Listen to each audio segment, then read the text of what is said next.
Hi, everyone. Welcome back to the Growth Playbook. Here is part two of the Bitcoin discussion with Dr. Alan Beaulieu and Ryan Tansom from Independence by Design. Today's episode will cover more on the risks of investing in Bitcoin and the how to get started if this is something that you're interested more in. There's certainly lots of questions that I have that as I have yet to engage in the conversation, and so I'm sure we'll be building out more of a Bitcoin series and including more episodes on the subject in the future. So stay tuned as we jump back into the conversation with Alan and Ryan. Exactly. All right. So let me ask you from the negative side. Um, you got seniors, you got people who are in their 60s, 70s, and 80s. There's a tendency to not heavily invest in that which you don't understand. hmm But that can be explained away. But if I was a skeptic, I would say to you, okay, what happens if? And one of those what happens if would be what happens if there is a massive turn away from Bitcoin because countries decide it is too dangerous to their central banking system. That is, that it represents a threat to their control over their economic system. How would you answer that for me? I think it's one of the great questions. And the answer is exactly why I freaking love it. It doesn't matter what the other countries say. China tried to shut off all the miners. You know what happened? More popped up all over. It's like it's completely decentralized. It's a hydra. You cut off one Right. head and more come up. And I think the question that I follow, because I'm the same way, it's like, how can this be screwed up? Because I don't want to be wrong at all. And so and I think there is the technical complications where I even like really smart friends of mine. I'll cover this real quick, Alan. Really, really smart friends of mine, like, I don't get it. And I'm like, oh my God, you get the weighted average cost of capital and the risk-free rate, you get all these things, but somehow this is just like this void in your head. And Michael Saylor says it's on a need to know basis. Like, I need to know because I needed to like make sure I could retire too. And I need to be able to like spend my time growing wealth that preserves it. So the if a central bank, so if the United States said we're going to throw $9 trillion of fake money printing at this to hijack the miners, which there's a decentralized, I mean, like kind of like the internet, you can't shut it down. As long as there's servers going, it's the hydra, you can't shut it down. And think about Bitcoin like that. It's decentralized. You can't shut it down as long as someone's got a phone or a server with the whole blockchain on it. It's like so the US government could print $9 trillion to coerce, call it 10,000 miners across the world, say, hey, we're going to give you, Alan, $1 trillion to allow double entry spending on the ledger. So they hijack 10,000 out of the 20,000. They call it the fork, the 51% attack. They say, okay, we got 51% of the miners and we spent $9 trillion. We killed everybody's wealth in the process. We had the miners who spend computation power to reconcile the balance sheet. So we convinced them to spend all their money and their time to hijack the ledger. So now me as a Bitcoiner, let's say you were the government and you did that, I would say, I don't like that ledger anymore. I'm going to go to the original source with Kim. So now you literally, the US government just pissed away $9 trillion because people are like, now they go, well, it's corrupt now. So then you have a copy, like the copy of the code, just and everybody else just goes over to and there's been, I think it's been six hard forks in Bitcoin, and everybody just goes, no, thanks. It would be, and like the example that I've heard that I think is super useful, it'd be like Wikipedia. If you did a copy paste to all of Wikipedia's website, and Kim, that's in the cloud, where like you would then have another server with Wikipedia, and then all of a sudden, like you have the exact same copy, but then none of the backlinks are there. Everyone is like, so all the updates are happening on the other one, and then just all of a sudden, no one decides to go to it. So, like, it doesn't matter what presidents, countries, or anybody says about Bitcoin, which is why I love it. It's the best way to be sovereign I've ever found. because it's like it's my money, and I actually have it memorized the 12 words, and like I could walk across a border, say, "Sorry, I forgot my code. It's mine." Okay, so instead of $9 trillion to coerce it and try to box it and ruin it and that sort of stuff, what about inundation of regulation Yeah, and putting it in a straitjacket instead of trying to buy off 10,000 miners? I'll be honest, and that is has been a big concern of mine because the way to actually suffocate it would be to shut off the on and the off ramps, which is like Coinbase or Robinhood. And so if the government said you can no longer do this and we're going to tax you 90% and like you like there if there's no way to log on to a computer to do that, and I mean property rights. Like what happens is like the way I thought a lot about this over the last couple of years. It's like if the government does that, we're no longer a free country at all. And you're like the country would be cementing the fact that they're a dictatorship into the ground and that there is no property rights. I mean, I right there I've got the executive order from FDR where they took everybody's gold. Like so I like remember, never forget. So like there is that risk, but then that should be an individual question of like, how do you feel about the fact that the government won't allow you to own something? Yeah, well, on the broader scope, you're absolutely right, but I think a lot of anti-Bitcoin people wouldn't think that far. And there have been proposals in the past with farmland, um, because of some work I've done. We won't go there, but I've done some farm value work in the past. It's been a fun life, where the government has thought about taxing farmers on the annual increase in the value of their land, not waiting for a sale, not waiting for a Yeah. transaction.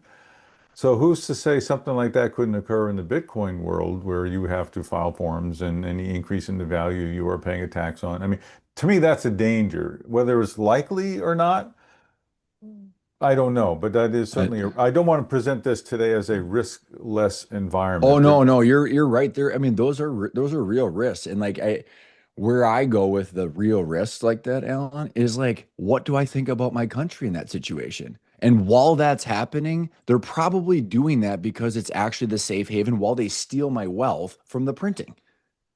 And so then I sit there and go, okay, well, what's a bigger risk, holding the fiat bag of crap and the Costco at 55 PE ratio, or like farmland or gold or Bitcoin? And then like the only way the government, so that's where like the way that the government, from what I've gathered, fixes their situation is yield curve control, which is they force their citizens into certain capital. They don't want capital flight. They want them to have certain assets, and they're going to tax the hell out of them while they inflate the money supply to get back to 60%. That's GDP, which for me is like living in that country. I'm like, that sucks. So like Yeah. what's more risky, I guess? And I don't know the answer to that question. Back to like how you phrased something like what should I do? How should I be spending my time and how should I be storing my wealth? This is like when I say that I'm a Bitcoin maxi, it's I've done the thought process to land on this as the best alternative to other things. There's like Lynn Alden like talks about portfolio allocation. I've got gold and silver and hard assets and real estate and stuff like that, but like I don't have bonds right now because anything underneath 8% is getting inflated away. So I think it's really important what you just said, that this is not risk free. And there are technical thoughts or challenges to this. I mean, it's not mature for like, I can't go to Starbucks and quickly spend my Bitcoin, right? So Right. that's why it's a store of value has become the primary mechanism right now to avoid the debasement. Okay, two more quick risks just to have people thinking about them and to hear your answer. Besides the regulation or the taxing on the increase in value, what about the risk of, and this may have occurred, seems like I've read about it, but I can't quote cases, of fraud, theft, that the vault is not as secure as everybody thinks it is. The fraud and the risk have to do with people like Sam Bankman-Fried, who had a company, FTX, that said they had the Bitcoin and they didn't. And that's where, just like all banks, I would 20 times leverage. I mean, you don't have any actual money. So, like, it was the derivatives and the risk and the leverage that became the issue. Like when we say risk of fraud, it is cryptography, and there's a whole conversation about cryptography, but like it's the balance sheet balances out every 10 minutes. And Okay, so so this like go. I'm sorry, this goes to your stay away from any organization that has a CEO, yeah, I mean like because there that's is where the fraud yeah, and the you theft can't can have come from. fraud in Bitcoin. Like so Okay, like I actually know a great. family. Yeah, I mean you can't. I mean like you can't have double spending. It's mathematically impossible. No one controls it. Everyone through game theory, through their own self-interest, is keeping it alive and audited. No one is in control. And there are people I know, Alan, back to like, I mean, there's a lot of, scams where like I had someone that I know last week. It got a text message. Coinbase wants you to validate your user ID. The person freaking called them. Oh That person, no. the caller convinced them to turn their Bitcoin into XRP and then put it on this wallet. I'm like, what the F? You just like, where was the red flag in your head of like, maybe I shouldn't do this? And so, like, it was the person, another human being that convinced them to move their Sure. Bitcoin. Yeah. So in the 2 minutes that, Ryan, this has been great. I've loved every moment of this because you're always fun to talk to and listen to and learn from. We got about 2 minutes left. So how do people who don't have Bitcoin get started into buying and just buying it and deciding how much they can invest in it? What are the first steps? What I did, and I think that's the best way, is like through my own journey. Coinbase and Robinhood, there are exchanges where, and that's what FTX was, and they went out of business. But Coinbase and Robinhood are some of the most reputable exchanges where they have Bitcoin that you can go on, and that's where like you can go on the app and you can buy it. And I think it's back to noting the risk, Alan, that is very important to understand. So Coinbase, so like right now, I dollar cost average $100 a day. And it's just I sync up with Coinbase. They validate my ID. They like, I mean, they sync up my U.S. bank account, and then I'm buying $100 a day. So then that Bitcoin, that when I log on to my app and I see like how much I have, let's say it's 25 grand. Okay, well that's Coinbase on their because Coinbase is a company on their balance sheet. It's a liability that they owe me that Bitcoin at that price. Sure. So it's actually more the Bitcoin at that, like the amount of Satoshis or Bitcoin, and then the price will fluctuate. There's an ism that if it's not on your hard wallet, it's not your Bitcoin. And that's true because Coinbase owes it to me. Well, that's what happened with Sam Bankman-Fried. Like he was lying to people. So the easiest way, like, and I said this to one of my best friends last year, and I screenshotted the price. It was 55 grand. Not to say who's counting. I said you should buy one, and it was in August or September of last year, and he was like, well, I don't know how to do this in the cold war, blah blah blah, all these complications. I said, Jake, if you the exposure to Coinbase is worth the risk of the price exposure at this moment. So to just go onto Robinhood or Coinbase and just start buying it, we have risk that the company owes it to you, and then at a later date you can understand how to, how to understand the wallets and like the store and stuff but like take it one step at a time. To your point, Okay. So at today's prices, which are extremely high, in my opinion, I don't know how much higher they're going to go.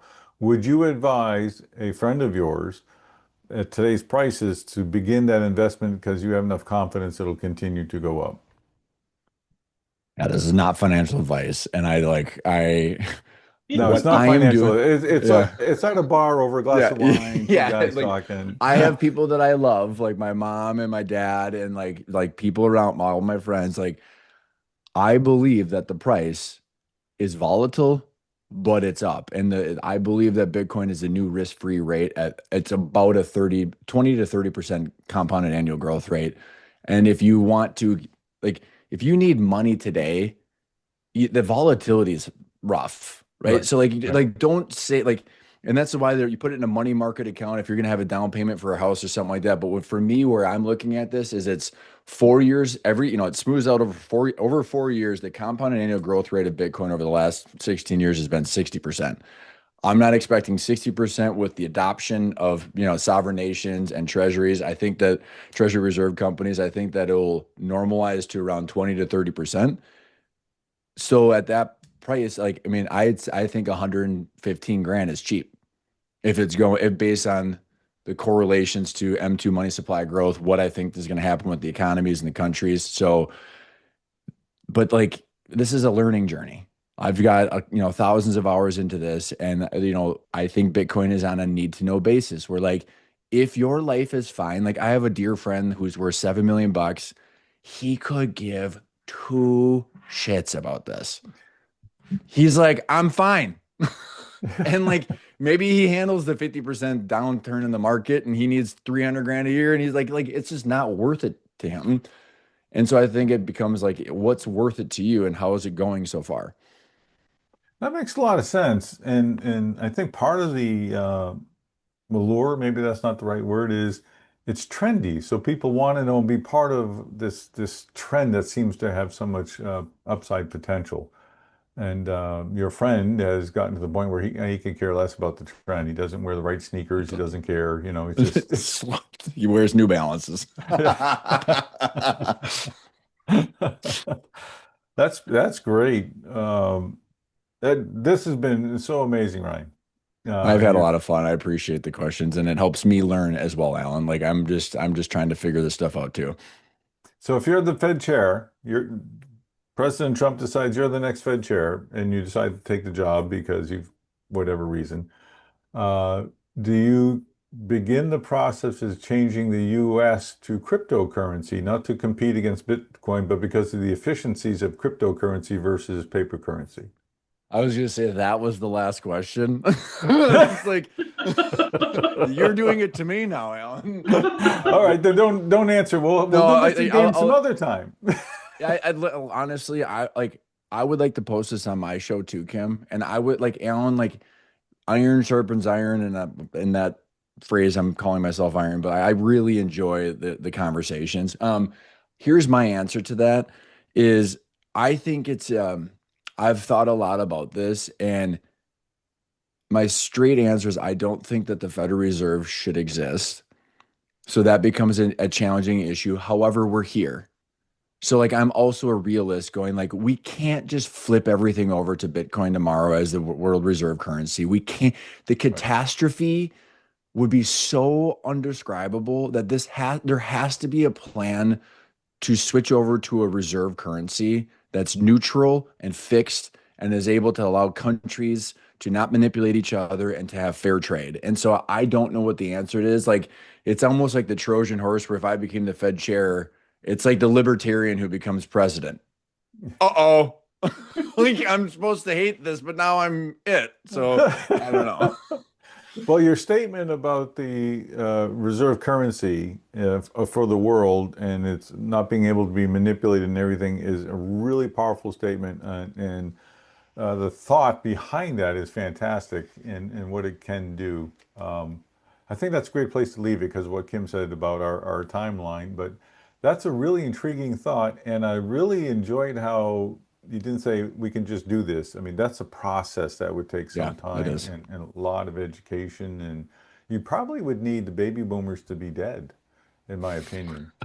I hope to be around when that happens. So hopefully I will be part of some of the transition. But like I think it's it like the reason that you wouldn't flip the whole thing on its head right now is because who would call what fair? Well, all of a Yeah. sudden we're going to steal all your money and give it to the people that I mean, there has to be a transition period. Yep. Excellent. Hey, I've enjoyed this a lot, and I can't thank you enough, Ryan, for gracing us with your time today and your It's knowledge. really fun. Appreciate that. Really fun. Um, Thank you, Kim, for letting us talk. Plus watching you two. So, but there are like I think still a ton of questions to be asked. So I would love just to we can talk on the side about setting up another call. I mean, Um, I would love to like literally like Alan, instead of you and I doing a separate one, like we've got scheduled in like a month, like yeah. I'll just post these on my podcast too to get you guys more listeners. We can just keep our time leveraged. I mean, however much you want to do this, I Oh, really enjoy the great conversations. idea. Great idea. yeah, lots of All questions right. still to be had. All So a right. great topic. See you guys. Appreciate Take it. care of yourself, Ryan. Bye. Bye. Bye. Well, folks, that wraps up our first round of conversations between Alan and Ryan. I hope you found it insightful and helpful in demystifying some of the myths that surround the topic. And stay tuned for future episodes where we will continue unpacking Bitcoin and asking additional questions of Alan and Ryan. Thanks for joining. And as always, don't forget to like and subscribe.